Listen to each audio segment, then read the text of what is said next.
નમસ્કાર મિત્રો, સ્વાગત છે તમારું ગુજરાત સંદેશ યુટ્યુબ ચેનલમાં। આજના તાજા સમાચાર વિશે વાત કરતા પહેલા જો તમે અમારી ચેનલમાં નવા છો તો નીચે લાલ કલરનો સબસ્ક્રાઇબ બટન આપેલું છે, તેને દબાવીને બાજુમાં રહેલા ઘંટડી બટનને પણ દબાવી દેજો, જેથી મારા આવનારા તમામ વિડીયોની માહિતી તમને મળતી રહે। રાજ્યમાં છેલ્લા 24 કલાકમાં 114 તાલુકામાં વરસાદ।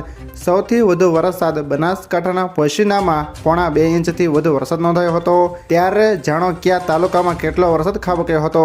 દાંતીવાડામાં 45 મીમી, ઉમરગાંવમાં 41 મીમી, ભુજમાં 40 મીમી, નખત્રાણા અને ભાવનગરના મહુવામાં 39 મીમી, ગઢડામાં 35 મીમી, ભાવનગરમાં 33 મીમી, જેતપુર અને કચ્છના માંડવીમાં 31 મીમી, વાપીમાં 30 મીમી, વલ્લભીપુરમાં 27 મીમી, ઘોઘામાં 24 મીમી, માણાવદર અને અમીરગઢમાં 25 મીમી, સાતલપુર અને ડીસામાં 22 મીમી, ધ્રોલ અને શિહોરમાં 20 મીમી વરસાદ ખાબક્યો છે। ત્યારબાદના મહત્વના સમાચાર વિશે વાત કરીએ તો આયુષ્યમાન યોજના હેઠળ 70 વર્ષથી વધુ વયના તમામને મફત સારવાર। રાષ્ટ્રપતિ દ્રૌપદી મુર્મુએ 18મી લોકસભાને સંબોધિત કરતા દેશના વડીલો માટે મહત્વના સમાચાર આપ્યા છે। ગુરુવારે તેમણે કહ્યું હતું કે આયુષ્યમાન યોજના હેઠળ 70 વર્ષની વય વટાવી ચૂકેલા તમામ વૃદ્ધોને મફત સારવારનો લાભ આપવામાં આવશે।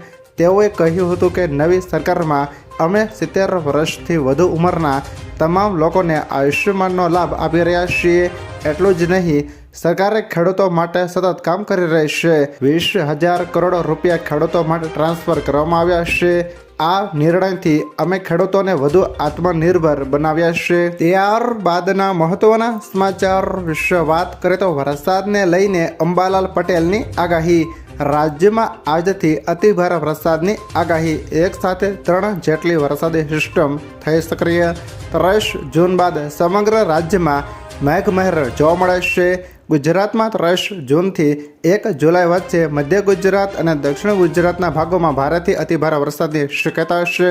પશ્ચિમ સૌરાષ્ટ્રના જામનગરમાં પણ ભારે વરસાદની શક્યતા છે।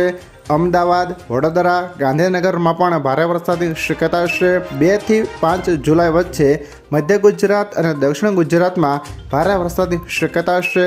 5 થી 12 જુલાઈ વચ્ચે દેશ સહિત રાજ્યના ભાગોમાં પણ ભારે વરસાદની શક્યતા છે, જેમાં દક્ષિણ ગુજરાત અને દક્ષિણ સૌરાષ્ટ્રના ભાગોમાં પણ ભારે વરસાદની શક્યતા છે।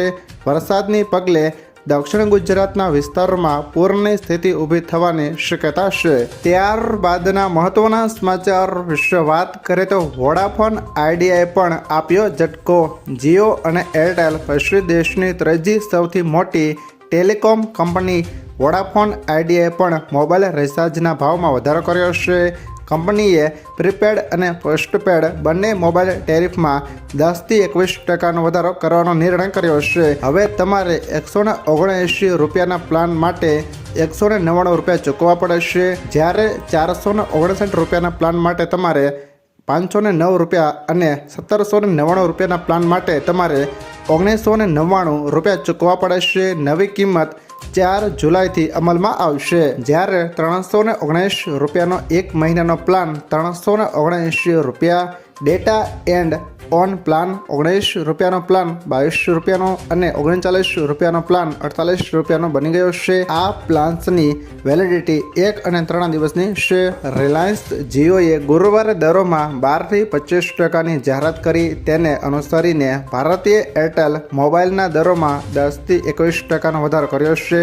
3 જુલાઈથી અમલી ગ્રાહકોને પ્રતિદિન 70 પૈસાનો એટલે કે મહિને ₹21નો બોજો સહન કરવો પડશે એવી શક્યતા। ત્યાર પછીના સમાચાર વિશે વાત કરીએ તો વિરાટ કોહલી અને રોહિત શર્માએ T20માંથી નિવૃત્તિ જાહેર કરી।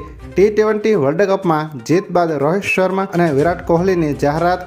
રોહિત શર્મા અને કોહલીએ આંતરરાષ્ટ્રીય T20 ક્રિકેટમાંથી કરી નિવૃત્તિની જાહેરાત। T20 વિશ્વકપના ચેમ્પિયન બન્યા બાદ નિવૃત્તિ જાહેર કરી। નિવૃત્તિ લેવાનો આજ શાનદાર સમય છે તેવું રોહિત શર્માએ કહ્યું। વિરાટ કોહલીએ કહ્યું, અમારે બસ વર્લ્ડ કપ જીતવાનો હતો, હવે સમય આવી ગયો છે કે નવી પેઢી ગેમ આગળ વધારે।